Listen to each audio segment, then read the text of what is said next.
jenengan mungkin sudah tidak asing lagi bahwa radikalisme, bahwa ekstremisme, walai. Jadi kondisi saat ini bangsa kita ini saat tinjau dari aspek sosiologi kemasyarakatan. Indonesia ini adalah negara yang masyarakatnya religius dan nasional.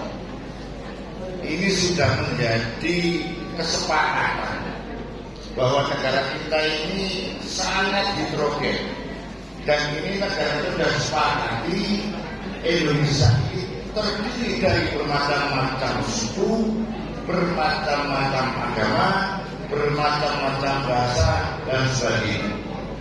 Tapi negara kita ini bukan negara sekuler yang memisahkan antara agama dan urusan-urusan lainnya, termasuk urusan-urusan dunia, tapi juga bukan negara agama seperti halnya di Arab Saudi. Tapi negara kita adalah negara Pancasila yang berketuhanan. Maka jangan heran kemudian kalau di negara kita tidak mengakui yang namanya ateisme. Ateisme itu tidak punya Tuhan atau tidak Tuhan. Maka negara sampai hari ini memberikan pengayuman kepada 6 agama.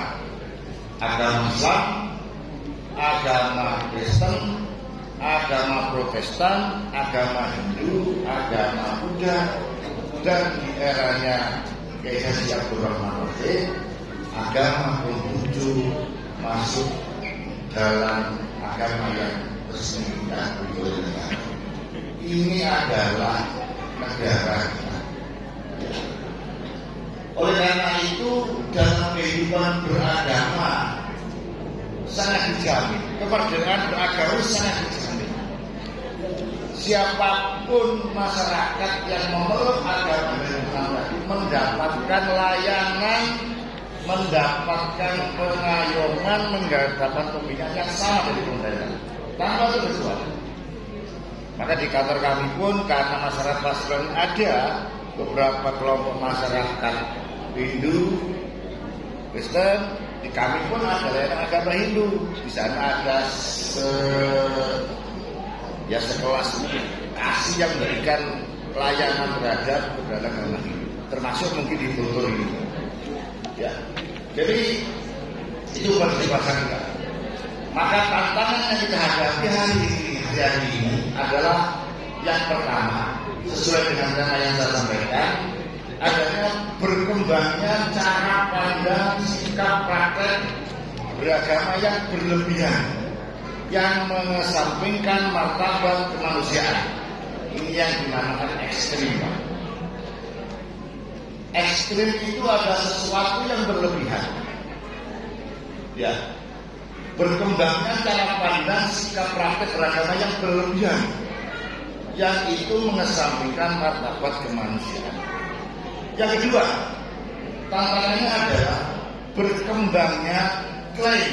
Yang tadi sangat nyambung apa yang disampaikan oleh Kiai Azizi, berkembangnya klaim kebenaran subjektif dan pemasangan kehendak atas tafsir agama serta pengaruh kepentingan politik dan ekonomi berpotensi memenimbulkan konflik.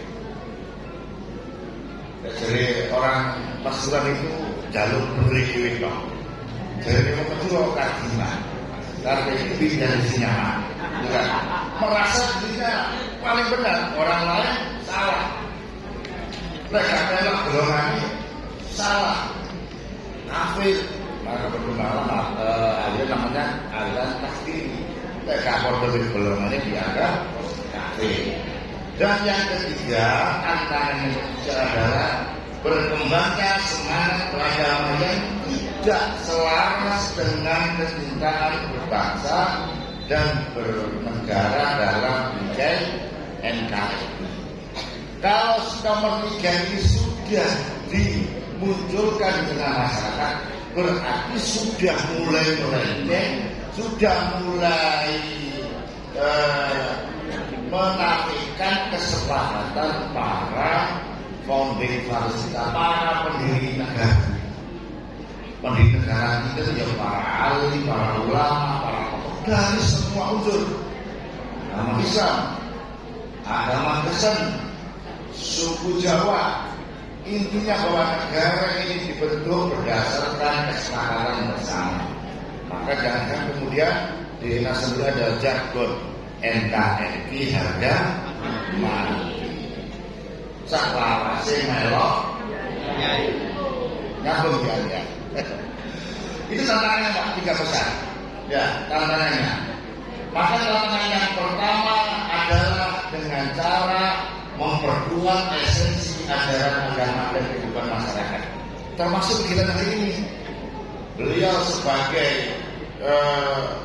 narasumber yang sangat berperan memberikan penguatan wajah dan esensi ajaran agama supaya kita tidak mudah goyah terhadap masuknya infiltrasi paham-paham keagamaan yang tidak selaras dengan tujuan beragama dan bernegara kita. Yang kedua, tantangan yang kedua itu maka harus mengelola keragaman tafsir keagamaan dengan mencerdaskan kehidupan bangsa. Hari ini kita kumpul di sini termasuk dalam rangka mencerdaskan. Mungkin selama ini kita banyak terpengaruh di medsos dengan banyaknya wacana ataupun propaganda terkait negara, beragama dan sebagainya. Hari ini sama beliau di Asia Sebelah kita dikasih masukan yang luar biasa. Dikupas dari sejarah sampai kehidupan sekarang. Ini bagian dari mencerdaskan keragaman tafsir yang terhadap kehidupan keagamaan. Dan yang ketiga, tantangan itu dijawab dengan cara merawat ke Indonesia. Merawat dengan tahu lebih susah dari menanam, lebih susah dari membuah. Kebetulan di Bogor dulunya penghasil apel. Kalau nanam apel insya Allah gampang kali. Kanten merawatnya yang susah. Dulu maka merawat Indonesia itu juga tidak mudah. Maka di momentum ini satu abad itu yang insya Allah realisasinya kita tanggal 7 besok, jargonnya apa? Merawat. Inilah jika saya ini jaket saya merawat zakat, membangun peradaban. Jadi di start 1 tahun ke depan bukan hanya merawat Indonesia, tapi sudah merawat zakat. Oleh karena itu ini yang harus kita sampaikan dan kita awasi kepada anak-anak kita. Maka hari ini kami semua termasuk di Kementerian Agama sangat berkepentingan untuk terus memperkuat moderasi beragama. Apa sih moderasi beragama? Bukan modernisasi, bukan Pak. Moderasi beragama itu kalau istilah di NU itu ada istilah tawassul atau istilah wasatiyah. Moderasi beragama itu adalah cara pandang kita dalam memahami agama, dalam perilaku keagamaan kita di posisi tidak nyalok, nggak terlalu ke kanan, nggak terlalu ke kiri, tengah-tengah, tawassul. Ya. Kalau ke kiri itu terlalu liberal itu dulu pernah istilah jil ya. Liberal itu nafsiri ayat harus berdasarkan dalil-dalil ahli. Juga tidak terlalu kanan yang disampaikan oleh moderator tadi. Kembali ke sunnah, guyonane kok kembali ke sinaturan kapan hilangnya gitu kan. Padahal kita tidak pernah hilang gitu kan. Kita hari-hari ini di Kementerian Agama dalam konteks yang adalah Islam wasatiyah, dalam istilah kami adalah memberi beragama adalah memberikan gambaran bahwa cara beragama kita harus di tengah-tengah, tidak terlalu.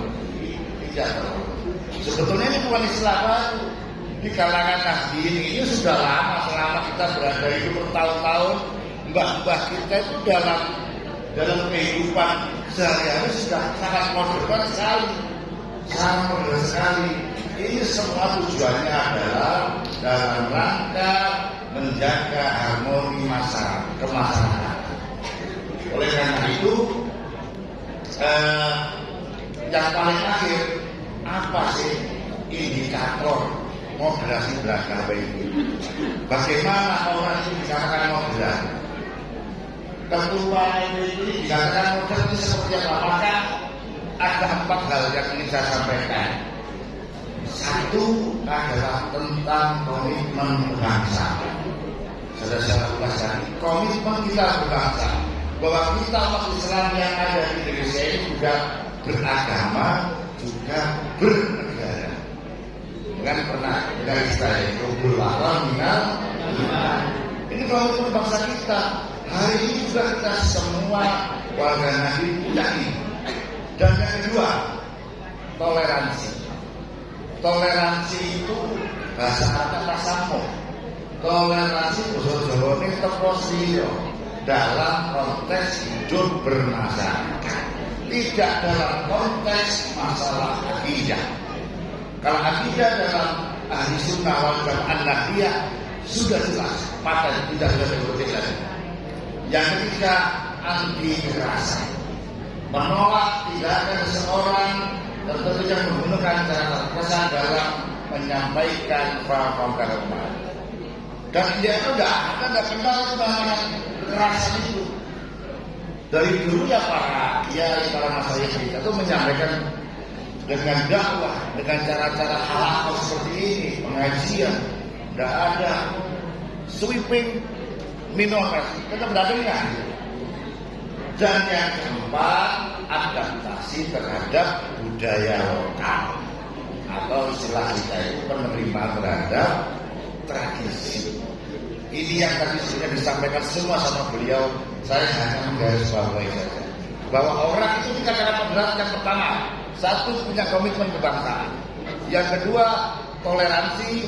Dan yang ketiga, anti kekerasan. Dan yang terakhir, adaptif dengan budaya lokal. Itu saja yang bisa kami sampaikan karena sangat terbatas sekali aturan. Wassalamualaikum warahmatullahi wabarakatuh.